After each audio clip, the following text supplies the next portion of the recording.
سلام سلام زخبركم تخاتاتلتي ميرونسات نلو معنت دما مس غاشاي باولو أنطونيو متسيكم زلخو نلو معنتي مس حاو باولو اب زهلو كونتات علماو كونتات مس بحري حيزنا زتا هنقبر باولو انقع دحان متسخا دارغا بزا غزانا لو معنت نمجمرا غزيخا تمص زلخا منالبات نزوم ما بستعذبتنا منالبات نتوم زي فلطوخا بدحرا بايتخا قرب كجمرينا مسلني باولو منيو نزبلوسي بو خجمر دل تاني مجمر تحتي مالتي ثانك يو يغني اللي ميرون نتي أدل سلز خفت كالي حالفة زريو أف سوشيال ميديا تناتكا بروغرام بزخونة دسي لني لو معنتي أبز بروغرام كاسلز عدم كاني نتوم سعفت خافت ناتكا سوشيال ميديا أنا باولو من أربعة بزح جزي بزناي إرترايان بحرنياتات محبر ناي محبر بحرنياتات إرترايز فلد حدا خافتهم أبال مسراتي محبر بحرنياتات إرترا أب زبزح جزي أب حجرات عرب كم حجي أب شوداني أمت بو حدو أب زمثل من الوقت حتر زبالة دحر بايتان من اللاي alright صبو منالبات او خلنا نت هزبون اي ثينك بزعبا زي قال زي فلسفه كل سلازخ منالبات مسؤولتم كفون خيل مثلا انت زي تصليكايو مسراتناي محبر بحرنياتات إرترا إخا سلازي مس بحر ليلا خا ركبكا بخمي تجمر اسكي هو بتعمل تصبحته بحري حدا تتعبابي أبكبابي وسناسن جماجم كيح بحر معباي كمون ولادي بحرنيا من باروي تي ناب بحر خدمة زجبرنا مالتي تناي مويا تكنيكالي دما السنة أبويون تكنيكال ناي تسجنا كفل ناي مركب عزاز خوي نسرح سلز نبرة بوز تأتاتونا مثلني كلنا توم صدرا حمشته حجي أو شدشته عبحر لنا شدشته ودات أحوات كلنا بحرنياتات كوينا استفعل عليه صفحي استفعل عليه حجرات نسرح لنا خم بحرنياتات مالتي اوكي منالبات ابي إرترا عبزنا اب كباب جماجم بحري ببزحون نيريل كان مو ابي إرترا عبزنا بركالو اوانات مس حيد بحري إرترا ወይ ከዓ ምስ ናይ ባሕሪ ኤርትራ ዝኾነ ተመክሮ ነይርካ ዶ ይፈልጥ ማለት ኣብኡ ብዝኾነ ፅፍሒ ወይ ከም ተራ ኣባል ኣገልጊልካ ወይ ዝኾነ ኣብኡ ነይርካ ትኾን ዶ ክልተ ዝተፈላለዩ ነገር ሓደ እቲ ገለ ሕብረተሰብና ሃናሲ ኣብ ባሕሪ ነይረ ከም ባሕረኛ ነይረ ገለ ክብል እንከሎ ዝገራጮ ነገራት ኣሎ ሓደ እቲ ወተሃደራዊ ክንፊ ክኸውን እንከሎ ሓይሊ ባሕሪ ኢልና ንፅውዖ እቲ ሓደ ከዓ መስመር ንግዳዊ መራኸብ ወይ ድማ ባህላዊ ምግፋፍ ዓሳ ተባሂሉ ዝፅዋዕ ሰባት ኣብ ገማግም ባሕሪ ከም ህዝቢ ዓፋር ደንካልያ ከምኡውን ህዝቢ ዳህላክ ደሴታት ዳህላክ ዳህላኪን ኢልና ንፅውዖም ሕብረተሰብና ኤርትራ ብተፈጥሮ ኣብ ደሴት ኣብ ማእከል ባሕሪ ኣብ ገማግም ባሕሪ ይፍጠሩ እዞም ሰባት እዚኣቶም እዞም ህዝባት እዚኣቶም ፍጥር ክብሉ እንከሎ ባሕረኛታት እዮም ምክንያቱ እቲ ናቶም መነባብሮ ምስቲ ናይ ልምዳዊ ምግፋፍ ዓሳ ዝተሓሓዝ ከም ምዃኑ እቲ ዕለታዊ መነባብሮ ናቶም ካብቲ ባሕሪ እዩ ሕጂ እዚኦም ባህላውያን ወይ ልምዳውያን ወይ ገፈፍቲ ዓሳ ኢልና ንፅውዖም እዚኦም እቶም ኣብኡ ተወለዱ ኣብኡ ዝዓብዩ እዩ ካብ ዝተፈላለየ ቦታ ንስራሕ ኢልካ መፂኻ ኣብ ገማግም ባሕሪ ትነብር ትጅምር ድሓር ኣብቲ ሞያ ባሕሪ ትፅንበር ከም ዝናሕና ማለት እዩ ሕጂ ዋላ እውን ኣብኡ ንዕበ ግን ኣብኡ ዝተወለድኩ ሰብ ኣይኮንኩን ኣነ ናብቲ ገማግም ባሕሪ ኣብኡ ሰርሕ ስለ ዝነበረ ኣቦይ ኣብ ባሕሪ ገማግም ዓቢና ብኡ ከዓኒቲ ድሌት ናይ ባሕሪ ኣብ ገማግም ኣፍ ደገ ወደባት ሰለትሪ ዝኣቱ ዝወፅእ ባሕሪ መርከብ ገለ ኢልካ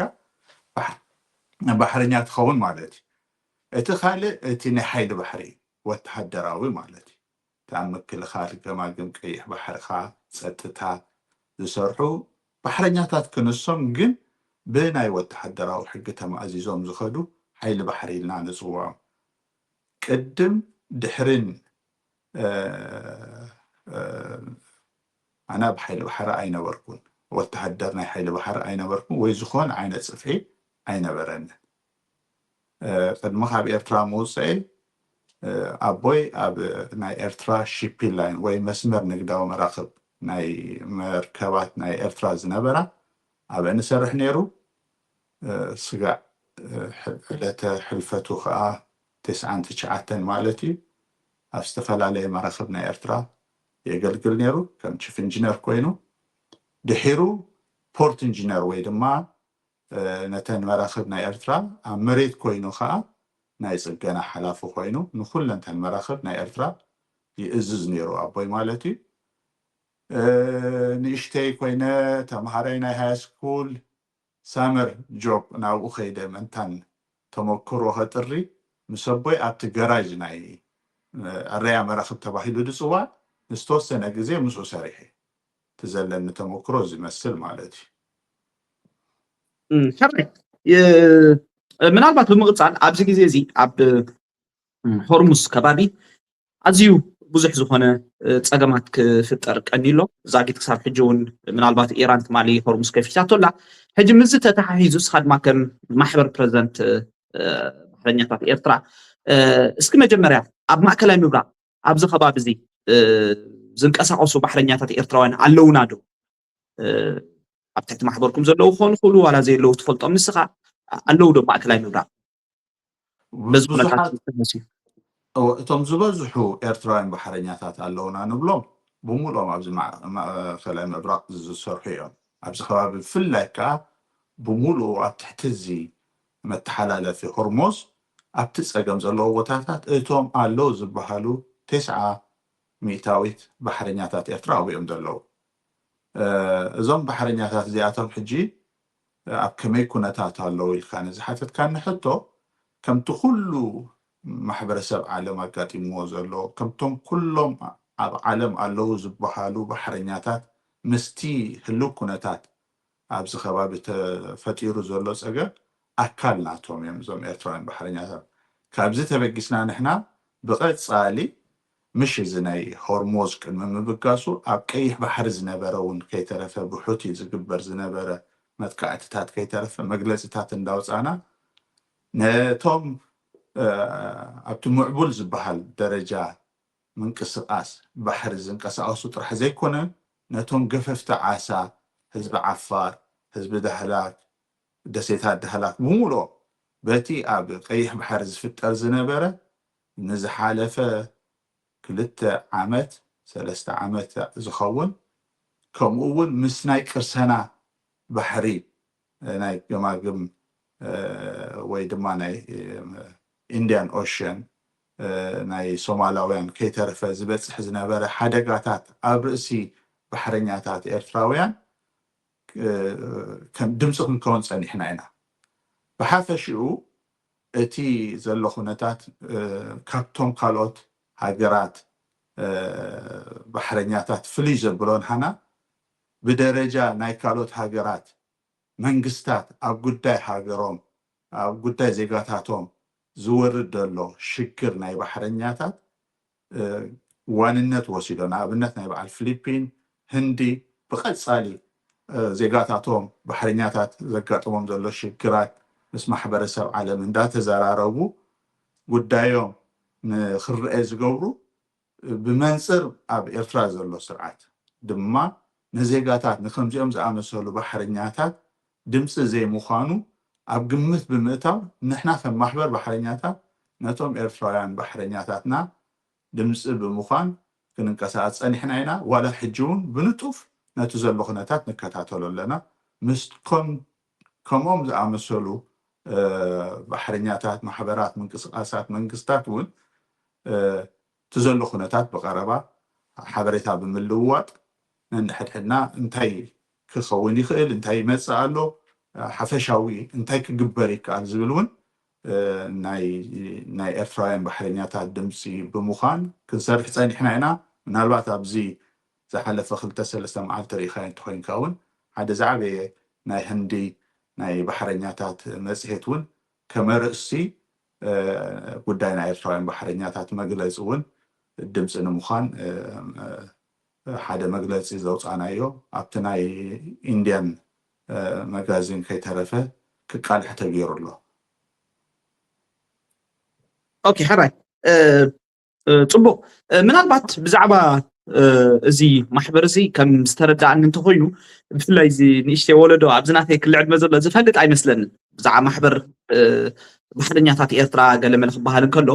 እቲ ባሕረኛታት ብጀካ ኣብቲ ወተሃደራዊ ክንፊ ኣብዚ ንብሎ ዘለና ኣብ መላእ ዓለም ዝሰርሑ ኤርትራውያን ባሕረኛታት ከም ዘለውስ ብዙሕ ኣፍልጦ ዘለዎ ኣይመስለንን ስለዚ ሎሚ እዩ ክፈልጥ መስለኒ ብምቕፃል ኣበይና እዩ እዚ ማሕበር እዚ ዝያዳ ተገዳስነቱ ኣይ ቲንክ ኣብቲ ናይ ንግዲ ሳይድ ወይ ምስኡ ዝተሓዝ ነገራት ይመስለኒ ሓቀይ ቁሩብ ካብቲ ናይ ካልኦት ባሕረኛታት ፍልይ ዘብሎ ንሃና እቲ ባይታ እዩ እቲ ባይታ ንሃና ሕጂ ብስደት ምህላውና እዩ ቀፂሉ ኩሉ ዓይነታዊ ደገፍ ዝግበረሉ ወይ ድማ ከምቲ ቀዲመ ዝበልኳ እቲ ባይታ ኣብ ሃገር ውሽጢ ስለዘየለ ብሓፈሻ ንኩሉ እቲ ምስኡ ዝተሓሓዝ ነገራት ብፍላይ ከዓ ነቲ ኣብ ንግዲ ዝበልካዮ ቀንዲ ከዓ ነቲ ኣብዚ ምዕቡል ስራሕ ናይ ባሕሪ ተዋፊሮም ዘለው ምስኦም ከዓ ብቀረባ ተራኺብና ንሰርሕ ኣባላት ናይቲ ምንቅስቃስ እውን ስለዝኮንካ ባዕለይ ኣብቲ ባሕሪ ስለዝሰርሕ ኣብኡ ኣተኪሩ ይሰርሕ ምስኡ ተተሓሒዙ ግን ዝኸይድ ባሕሪ ክንብል እንከለና ባሕረኛ ክንብል እንከለና ወላ እቲ ዓሳ ገፊፉ ኣብቲ ገማግም ቀይሕ ባሕሪ ናህና ኮይኑ ዘቤታዊ ስራሕ ዝሰርሕ እውን ከይተረፈ ኣካል ናይዚ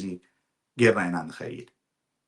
ድሓር ተቃዋማይ ደጋፋይ ገለ ዘይኮነት ባሕረኛ ብምዃኑ ጥራሕ ከም ባሕረኛ ኢና ንሪኦ ኣብዚ ሃለወ ይሃሉ ኣብ ውሽጢ ይሃሉ ብደገ ይሃሉ ኣብ ዝኾነ ይኹን ኣባል ይኹን ኣይኩን ጥራሕ ንሱ ኣብ ባሕሪ ስለ ዘሎ ጥራሕ ክዛረብ ይኽእል ክዛረብ ዘይክእል ፀገም ኣለዎ ፀገም የብሉን ኩሉ ብሓደ ነቲ ዘለዎ ሽግር በቶም ውሱናት ኣካየድቲ ናይዚ ማሕበር ድምፂ ንኾኑ ማለት ይርዳእና እቲ ዘለዎ ሽግራት ኩነታት ምክንያቱ ስራሕ ባሕሪ ቀሊል ኣይኮነን እንድሕር ሓደ ሙሉእ ግዜኻ ኣብ ባሕሪ ተነፂድካ ኢኻ ትሕልፎት ግዜ ከም ድሌትካ ኣብ መሬት ኮንካ እንዳተንቀሳቀስካ ወላ ሓደጋ እውን ተገጠመካ ጉያ ኢልካ ንሕክምና ከይድካ ወይ ጉያ ኢልካ ናብ ሓደ ነገር ከይድካ ትረክበሉ ይኮነን ባሕሪ ነፍሱ ዝኸኣለ ሽግር ከም ዘለዎ ኣብ ግምት እቲና ነቲ ባሕረኛ ኣብ ዝሃለዎ ሃልዩ ድምፂ ንኾነ ኢና ንኣብነት ኣብ ኤርትራ እንድሕር ከይድካ ገፈፍቲ ዓሳ እንታይ ጋጥሞም ኣሎ ንሱ እውን ድምፂ ንኾነሎም ኢና ጂኦፖለቲካዊ ኣቀማምጣ ኩነታትን ኣብ ኤርትራ ዘሎ ሕጂ እንታይ ፀቕጢ ይፈጥረሎ ነቶም ኤርትራውያን ገፈፍቲ ዓሳ ኣብ ግምት ንእቱ ስለዚ ገፊፎም እቲ መዓልታዊ ክረኽብዎ ዝኽእሉ ንሳያታ ካልእ እታ ሽሙታ ሕርሻ ዕለት እንጀሮኦም ካብያ ካብታ ባሕሪ እንድሕር እቲ ገማግም ቀይሕ ባሕሪ እንድሕር ወራር ኣጋጢሞ ወይ ካልእ ተፃባ ሓይሊ መፅይዎ መጋበርያ ናይ ካልኦት ሓይልታት እንድሕር ኮይኑ ብቐንዱ እቲ ኩሉ እቲ ገማግም ቀይሕ ባሕሪ ዝነብር ኣብ ደሴታት ናይ ኤርትራ ዝነብሩ ኣሕዛብ ኩሎም በዚ ነገር እዚ ይጥቅዑ ካብቲ ዕለታዊ ምንቅስቃስ ናይ ባሕሪ ሂወት ይወፁ መነባብሮም ይህሰይ ስለዚ ነዚ እውን ኣብ ግምት እቲና ሂወቶም ምስ ባሕሪ ምዃኑ ከም ባሕረኛታት ንዖም ከዓ ድምፂ ንኾኖም ኢና ማለት እዩ ከምኡውን ዞም ንሕና ኣብ ዝተፈላለየ ዓለም ኣብ ዝተፈላለየ ቦታ ዘለና ባሕረኛታት እሞ ዘይንራኸብ ነንሕና ግን ብኔትወርክ ተራኺብና ኣብ ሎሚ ኣብ ኤርትራ ቀይሕ ባሕሪ እንድሕር ሰላም ኣሎ በዚ ጋልፍ ክትከይድ እንከለካ ማዕበል ይመፅእ ሕማቕ ንፋስ ባህርያዊ ዝኾነ ሓደጋታት ይመፅእ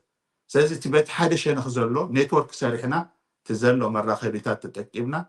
ኩልና ድምፂ ነንሕድሕድና ክንከውን ንፍትን ማለት እዩ እዚ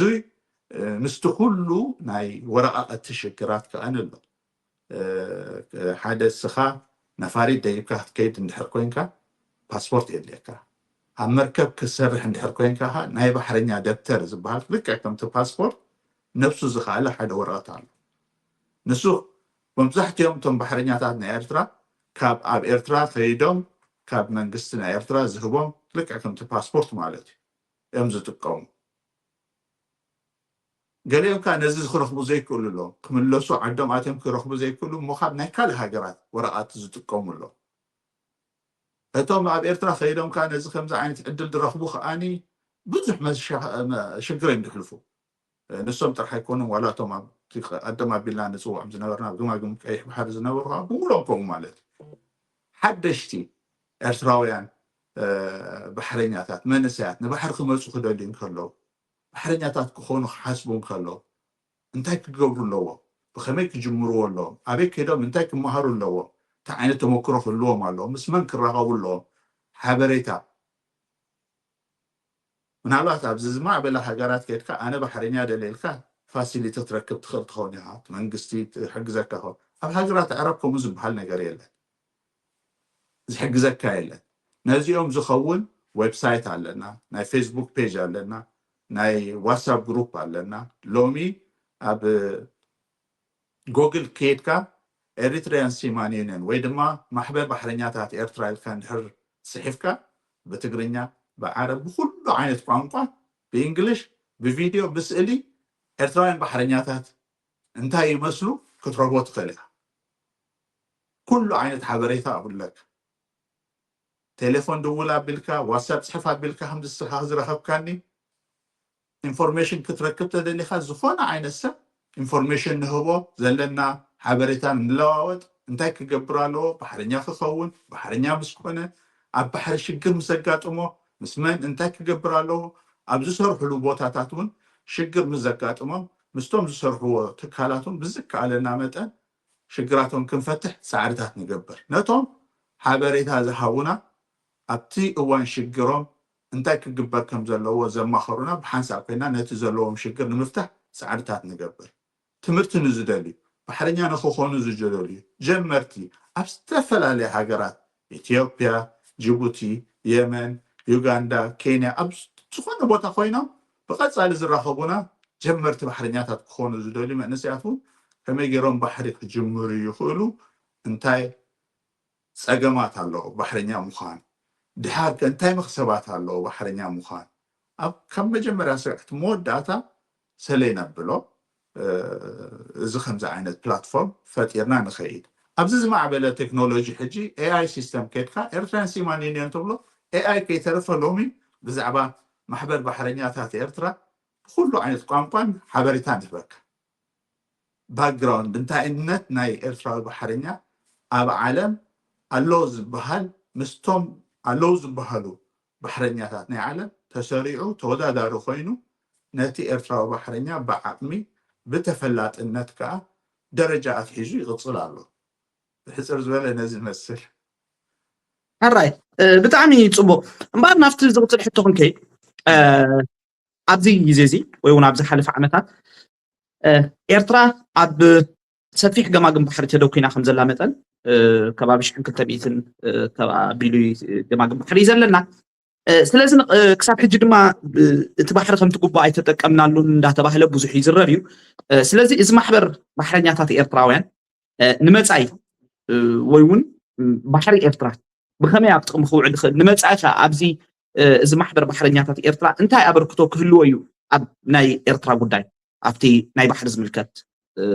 ሴክተር እቲ ተልእኾ ሓደ እንታይ እዩ እቲ ዝነበረ ማሕበር ባሕረኛታት መሰረቱ ናብ ታሪክ ባሕረኛታት ኤርትራ እንድሕር መፂኻ ሓደ ዓብይ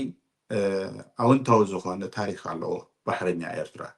ቅድሚ ናፅነት ኣብ ግዜ መግዛእቲ እዚ ሎሚ ማሕበር ባሕረኛታት እንብሎ ሓደ ግዜ ኣብ 1975 ተመስሪቱ ዝነበረ ኣባፅዕ ብግዜ ደርጊ ድማ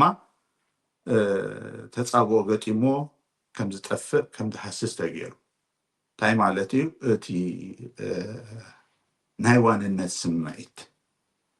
ናይ በዓል ቤታውነት ስምዒት ዝነበሮ ባሕረኛ ንኸይምዕብል ተገይሩ ጠፍዩ ኣብ ግዜ ደርጊ ብድሕሪ እንታይ ተፈጢሩ ድሕሪ ናፅነት እውን እንተኾነ ተመሳሳሊ ማሕበር ባሕረኛታት ኤርትራ ክምስረት ብዙሕ ግዜ ፈተነ ተገይሩ ኣብ ውሽጢ ኤርትራ ከምኡውን ተፃብኦታት ኣጋጢምዎ ድሕሪ ናፅነት ሓያል ዝኾነ ተፃብኦ ካብ ደገን ካብ ውሽጥን ዝነበሩ ገዳይን ሙኩራት ኤርትራውያን ባሕረኛታት ብዙሕ ዓይነት ፈተነታት ብዙሕ ዓይነት ፕሮጀክታት ሒዞም ኣትዮም ቤት ትምህርትታት ክገብሩ ምስ ዓበይቲ ትካላት ዓበይቲ ሃገራት ሓገዝ ሒዞም መፅኦም ኤርትራዊ ናብ ባሕሪ ብዘመናዊ ደረጃ ዝምዕብለሉ ፕሮጀክትታት ሒዞም መፅኦም ከም ዘይሰልጥ ተገይሩ ፋሕፋሕ ከም ዝብል ተገይሩ ንሕና ድሕሪ ስደት ኣብ ደገ ምስ ወፃና እቶም ቅድሜና ወፅኦም ዝነበሩ ቅድሚ ናፅነት ሞያ ዝነበሮም ኤርትራውያን ባሕረኛታት ኣብ ስደት ናብ ባሕሪ ናብቲ ሞያ ንክመፅእ ምትእኽኻብ ጌርና ብዓርኬ ዓርክኻ ገለ ብዝብል ማለት እዩ እዚ ነገር እዚ ደኣ ንምንታይ ክንዕብዮ ዘይንፍትን ማለት እቲ ዘለና ሽግር ይኸሙ ንክንገብር እንታይ ሽሙ ሂብና ባይታ ፈጢረልና ምክንያቱ ኣብ ኤርትራ ዝኾነ ዓይነት ቤት ትምህርቲ ይኹን እቲ ደረጃ ናይቲ ቤት ትምህርቲ እውን የለን ክብለካ ይክእልን እየ ግን እቲ ደረጃ እውን ምስቲ ዝምዕብል ዝበሃል ሃገራት ዋላ እቲ ወረቐት ትሕዝትኡ ከማን ከይተረፈ ዳሽሙ ይኮነን ክንጅምር እንከለና እዞም ሰብ ሞያ ባሕሪ ተኣኻኺብና እቲ ሽግር እውን ማዕረ ማዕረ እዩ እቲ ሽግር ናይ ኤርትራ ጥራሕ ዘይኮነ ናይ ማሕበረሰብ ዓለም እውን ኣብ ሓደጋታት ኣብ ባሕሪ ብዝፍጠር ምክንያት እቲ ሕግታት እንዳማዕበለን እንዳተረረን ክመፅእ እንከሎ ንሕና ማዕረ እቲ ሕግታት ነፍስና ከነማዕብል ከም ዘለና ደረጃና ምስቲ ዝወፅእ ዘሎ ሕግታት ክብክብል ስለ ዘለዎ ብኡቢልና ንዓና ጥራሕ ዘይኮነ ነቲ ሓድሽ ወለዶ ከማን ከመይ ጌርና ናብዚ ዝምዕብል ዘሎ ሕግታትን ዓቕሚ ናይ ማሕበረሰብ ዓለም ባሕረኛታት እንዳዓበየ እንዳዘያየደ ኣብ ዝኸደሉ ዘሎ ብኸመይና ኢንፎርሜሽን ናብቶም ሓደሽቲ ንሕልፍ እቶም ነባራት ዝነበሩን እዞም ዳሕሮ ዝመፃና ማእከሎትን ብኸመይ ተኣሳሲርና ንኸይድ ካብቶም ዓበይቲ እንታይ ንኸስብ ንሕና ከሲብና ነቶም ብድሕሪ ሕጂ ዝመፁ እንታይ ንኽስቦም እቲ ቀፃልነት ናይ ኤርትራዊ ባሕረኛ ብኸመይ እዩ ክምዕብል ዝኽእል እቲ ዘለዎ ሽግር ኣብ ስደት ብኸመይን እንታይ ክገብር ኣሎ ኣብ ኤርትራ ክትምለስ ኣይትኽእልን እንድሕር ተመሊስካ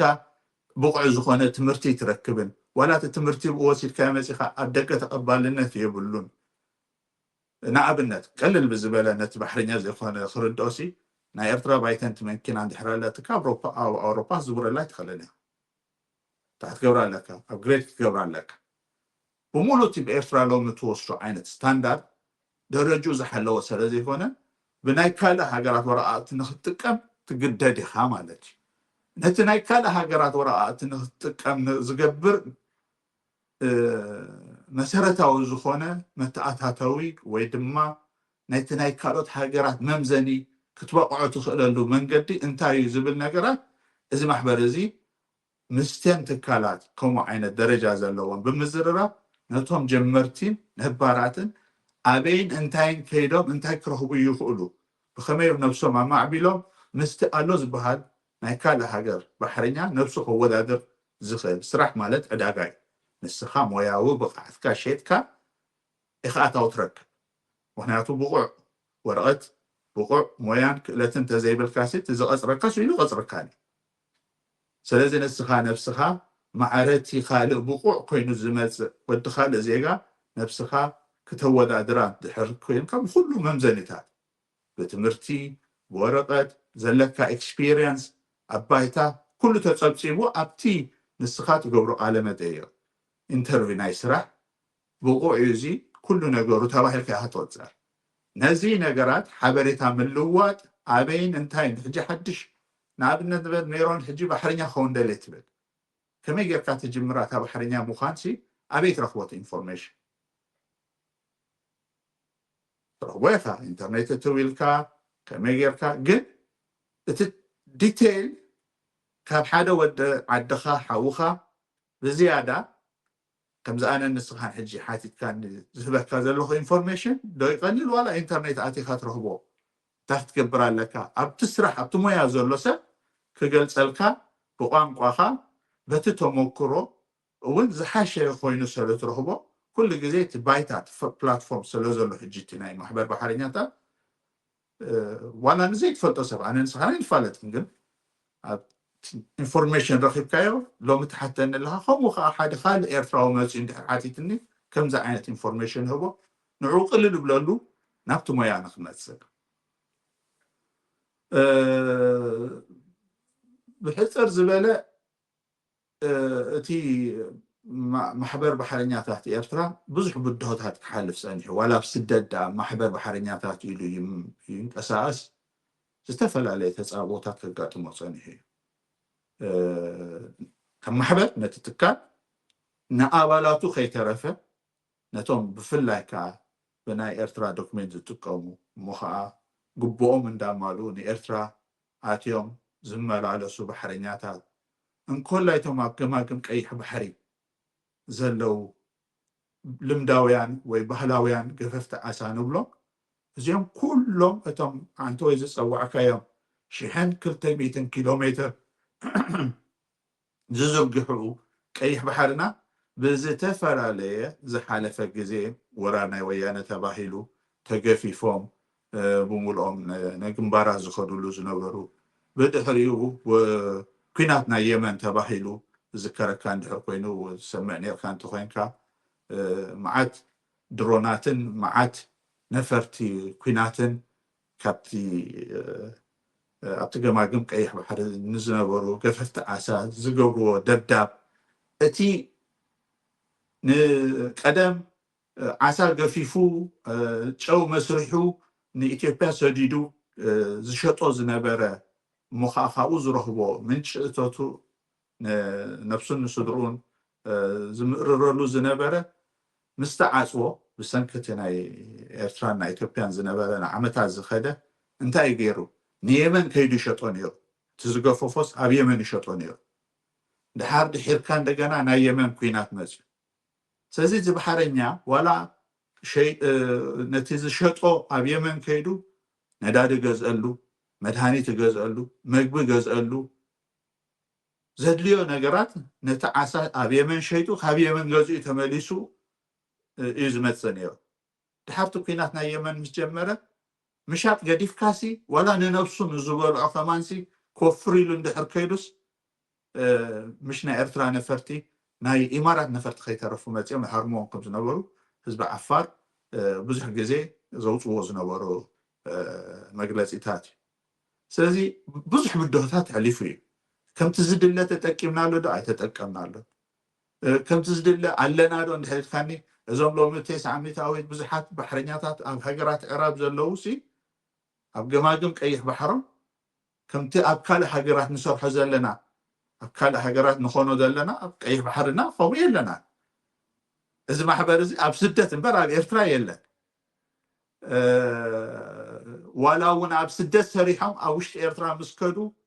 بستفل علينا وراءتي سأجم قبرو لهم مدنو قاعدنا وراءتي قبرو لهم نأسرتي قطمهم بس شقريو تبحرني هذا حلف زلو زي بجكاتي بحرياو نبلو شقرات مالتي بحرياو نبلو نفاس معبد كاب سدرهات نسيل كان وحق زي مصنع زلومي نريو زلنا ناي كالوت هاجرات كوينات عبا عند مسكت كاخا السخافة اللي نفسه زخالي شقري مالتي اوكي حراي باولو أنطونيو أزيو سفيح زغونه مجلس إخا هيبكاني زلخا بزغونه قصالي ناي زياده ارغا ناي موداتا حتونا ختكونيا قصالي مدبات ناي محبر بحرنياتات إيرترا انتايو كابز زلون العلي قصال زلكم مدباتن نابي كسفحو تدلي لكم بتاع قداش حتى مبزحتي جزي كبلو زدلي زخونه إيرتراوي منسي تفل عليه بوتا سدد دلو فلايزو منسياتنا أبتمويا بحري قدسو بقو بمويان بتمرتين كما يقولون بتاع دسي بلنا أو خا قصقص نقبر كل جيتنا هنا قصقص حدش بحرينياتات كوخون زدلو منسيات مخاب استفل عليه سدد دلو كمان مارازي نحدا مويا مخاب مسمصاي نا إيرترا كندتي قدما بلنا زطاسنا حدش هنكل 200 كيلومتر زون هبتام جماجم قيح بحر زلنا مصاينا تصبو جماجم قيح بحرنا وننتو خوينا او خنسرح او خنوفر سمويا خنكون بزح غزي قصالي غوسواس نغبر تخاله زبس سدد دلو زما عبلنا تمرتي عقم السب قدميو زنبره مويان عقم زلوم إيرتراين بحرنياتات ሞيኦም ከየጥፍኡ ካብቲ ሞያ ከየረሓቑ ምስ ዝመፅእ ቀፃሊ ምዕባለታት ለውጢ ኣብ ኤርትራ እቲ ሞያዊ ብቕዓቶም ኣብ ኤርትራ ከወፍሩ ጠርኒፍካ መሓዝን ምስ ሕጂ ዝኸይድ ዘሎ ምዕባለታት ናይ ዓለም ነብሶም እንዳማዕበሉ ምስቲ ዓለም ትኸዶ ዘላ ተወዳደርቲ ኮይኖም ፅባሕ ንግሆ ባይታ ምስ ዝፍጠር ለውጢ ምስ ዝመፅእ ኣብ ኤርትራ እዞም ሓይልታት እዚኣቶም ኣብቲ ዳግመ ህንፃ ናይ ኤርትራ እውን ግደ ንክህልዎም ጠርኒፍካ ሒዝካ ምፅናሕን ካብ ሎሚ ሰሪሕካሉን ኣማእዚንካን ክፀንሕ ንምግባር እቲ ንዓመታት እዩ ሓድሽ ማሕበር ኣይኮነን እቲ ምጥርናፍ ቀሊል ግዜ ይወሰደን ምናልባት ዕላዊ ካብ ንገብሮ 10 ዓመት እዩ ልዕሊኡ ልዕሊ 20 ዓመት ዝኣክል ግን ነንሕድሕና እንዳተራኸብና ዝሓለፈ 10 ዓመት ግን ሓንሳ ዕላዊ ጌርና ብደረጃ ማሕበር ተጠርኒፍና እቶም ሓደሽ ዝመፁውን ኣብ ማእከል እንዳኣተና ክንከይ ፀኒሕና ኢና ርኡይ ዝኾነ ኣብ ባይታ ብጀካቶም ናብ ባሕሪ ዝኣቱን ብዝሒ ናይ ኤርትራውያን ባሕረኛታት ኣብ ዓለም እንዳበዝሐ ዝኸይ ዘሎ ዕድል ረኺቡ ኩሉ ባሕረኛ ዓዱ ተመሊሱ ገምጋም ገይሩ ምስቲ ኣብ ኤርትራ ዘሎ ቅድም ኣቢልና ዝጠቐስናዮም ኤርትራውያን ገማግም ባሕሪ ዘለው ህዝቢ ዓፋር ህዝቢ ዳህላክ ብሓንሳእ ኮይንካ እቲ ዘለና ፀጋታት ብኸመይ ንጥቀመሉ ምስኡ ጥራሕ ዘይኮነስ ምስ ከባቢና እውን እቲ ናይ ከባቢና እውን ኣብ ግምት እቲኻ እንታይ ረብሓታት ከምፀልና ይኽእል ዘለና ፀጋሲ ኣብቲ ዳግመ ህንፃ ፅባሕ ንግሆ ለውጢ ምስ ኮነ ኤርትራ ዝብል ዋላ ኣብ ቨርቹዋል ዝኾነ ነገራት እንተገበርናዮ ኣብ ባይታ ትዕድል ኣይረኸብናን ኣለና ምናልባት እቲ ራእይ ግን ኣብቲ ማሕበር ኣሎ ሰፊሩ ኣሎ መፃኢና ነዞም ሰብ ሞያ ኣብ ደገ ዘለው ጠርኒፍካ ንውሽጢ ንምእታው እዩ ናይ መወዳእታ ጎናህናኻ ኣብ ኤርትራ እዩ ኣብ ካልእ ቦታ ክኾን ኣይክእልን ባሕረኛታት ብታሪኾም ሎሚ ሓይሊ ባሕሪ ኢልካ አንተወይ ዝፀውዕካዮ ምናልባት ዝሰገርክዎ ነገር እንተልዩ ሓይሊ ባሕሪ ንምቋም ኣብ ሰውራ ናይ ኤርትራ ኣብ ነፃነት ኤርትራ ኣብ ምምፃእ ትቐንዲ ሓይሊ ዝነበረ እቲ ሎሚ ከምዚ ሕጂ ትሪኦ ዘለኻ ተራ ባሕረኛ ዝነበረ ነቲ ናቱ ኣፍልጦ ናይ ገማግም ቀይሕ ባሕሪ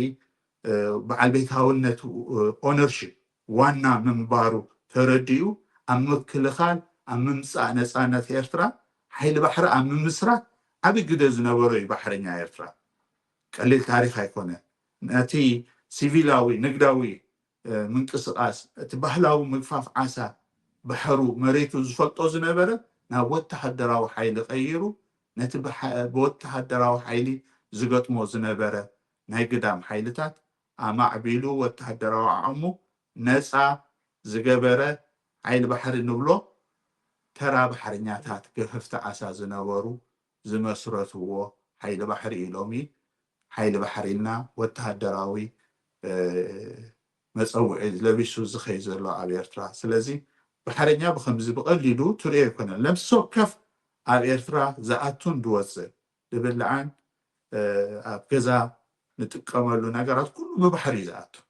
ሎሚ ናይ ዓለም ኢኮኖሚ ዘንቀሳቐስን ደንቀጥቅጥን ዘሎ ኩሉ እቲ ዓቕሚ ባሕረኛ ዘንቀሳቐሶ ዝነበረ ነገራት ነታ መርከብ ነዳዲ ካብ ቦታ ናብ ቦታ ሒዛ ንክትከይድ ንብረት ኩሉ መድሃኒት ገለ ትብሎስ ኩሉ ነገራት ብባሕሪ ዘንቀሳቐስ ንነፍሲ ወከፍ ነገራት ዘንቀሳቐስ ኩሉ እቲ ባሕረኛ ስለዚ ባሕረኛ ብቐሊሉ ባሕረኛ ኢልካ ሕልፍ ተብሎ ነገር ዘይኮነ ዋላ ናይ ቁጠባ ናይ ሃገርን ናይ ዓለምን ዓብይ ግደ ዘለዎ እዩ ብሕፅር ዝበለ ኣራይ ዝኸበርኩም ተኸታተልቲ ሜሮንሳት ምስ ፓውሎ አንቶኒዮ ዝፀንሐና ዕላል ንሎሚ ኣብዚ ክዛዘም እዩ ክቡር ፓውሎ አንቶኒዮ ዕድመ ኣኽቢርካ ናብዚ ስለ ዝመፃኻ ብሽመይ ብሽም ተዓዘብትን ደጊመ ከመስግነካ ይፈቱ ይቐኒለይ ብምቕፃል ኣብ ቀፃሊ ብዝተፈላለየ ወይ እውን ብዝመሳሰል ኣርእስቲ ክንራኸብ ተስፋ ይገብር ግዜ ብዝረኸብካሉ ንሎሚ ግን ኣነ ዝፀንሐኒ ሕቶታት ወዲኤ ደጊመ ይቐኒለይ ብሩክ መዓልቲ ይግበረልካ ይሕቢር ንዓኾን ሜሮና ብጣዕሚ የመስገን ኣራይሽ